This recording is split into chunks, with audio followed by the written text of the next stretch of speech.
15 अगस्त को हम आजादी कहें या स्वतंत्रता, ये एक ऐसा शब्द है कि जिसमें पूरा आसमान समाया है। आजादी एक स्वाभाविक भाव है, या यूं कहें कि आजादी की चाहत इंसानियत को ही नहीं, चरिंदे परिंदे वनस्पतियों में भी होती है। सदियों से भारत अंग्रेजों की दास्तां में गिरफ्तार था, उनके अत्याचारों से जन परेशान था और अंग्रेजों से यूं कहता था कि कागज की कश्ती से पार जाने की ना सोच, कागज की कश्ती से पार जाने की ना सोच, चलते हुए तूफानों को हाथ में लाने की ना सोच। ये दुनिया बड़ी बेदर्द है, इससे नादानी ना कर, और जहां तक मुंसिफ हो ए ब्रिटिश हुक्मरानों, यहाँ से भाग जाने की सोच, यहाँ से भाग जाने की सोच। उसी फिजा में बेचैन भारत में आजादी का पहला बिगुल 1857 में बजा,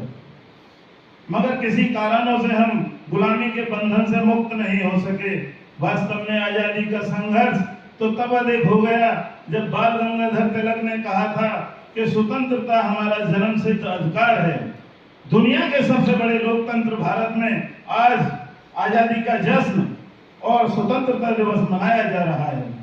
1947 में जो हमें शहीदों के बलिदान के बदले में आजादी मिली थी, जिसमें ये कहा गया था कि अब देश आजाद है, देश का हर नागरिक आजादी की सांस लेगा, गोरे अंग्रेजों के जुल्म का अंत होगा, और जिस देश में राम प्रसाद बिस्मिल, अशफाकुल्लाह खान, चंद्रशेखर आजाद, मौलाना अब्दुल कलाम आजाद, शहीद आजम भगत सिंह, खान अब्दुल गफ्फार खान, सुभाष चंद्र बोस, खुदीराम बोस जैसे, बाबा भीमराव अंबेडकर जैसे अनगिनत क्रांतिकारी इस देश में पैदा हुए हों, तो भला उसको गुलाम कौन बना सकता है। मगर उन्हीं की कारकर्णी में हमारे देशवासियों ने, देश के नौजवानों ने, हिंदू मुसलमानों ने जब भारतीय संविधान के बारे में अपने कारवां को आगे बढ़ाया था, तो ये कारवां आगे यूं ही नहीं बढ़ गया था। भारतीय संविधान को बनाने में 2 बरस 11 महीने 18 दिन का समय लगा था दोस्तों, और ये समय भी किसी एक की विचारधारा से नहीं लगा था, ये समय भी किसी एक की सूझबूझ से नहीं लगा था, ये समय भी किसी एक की समझदारी से नहीं लगा था। इसमें बहुत सारी खोपड़ियों का योगदान हुआ था, तब कहीं जाकर के भारतीय संविधान को फिटनेस किया गया था।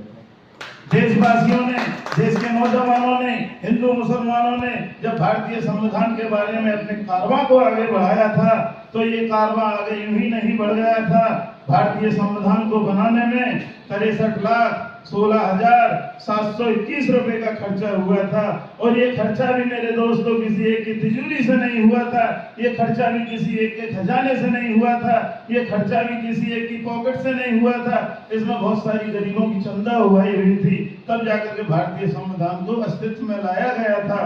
देश भर जब भारतीय संविधान लागू हुआ, लागू होने के बाद कानून बना, और इस देश में जब कानून बना तो कानून बनने के बाद ये तय हुआ कि इस देश में बसने वाले हिंदू मुसलमानों, अब इस देश में रानी के पेट से राजा पैदा नहीं होगा, ना ही तीरों तलवारों से हुकूमत करने की जरूरत पड़ेगी। और उसी संविधान के कानून में ये तय हुआ कि कानून की नजर में बसने वालों, अब इस देश में एक वोट का कानून दिया जाएगा, चाहे वो वोट 30 मार्खा का हो या रिक्शा छाप का हो, वो वोट चाहे मारुति वाले का हो या तांगे वाले का हो, वोट की कीमत सबकी बराबर होगी। चाहे बिल्डिंग वाले का हो या फिर झोंपड़ी वाले का हो, वोट की कीमत सबकी बराबर होगी। मगर ऐसा नहीं होता, ये नहीं होता, उल्टा होता है कि वोट देने वाला मार खाता है, और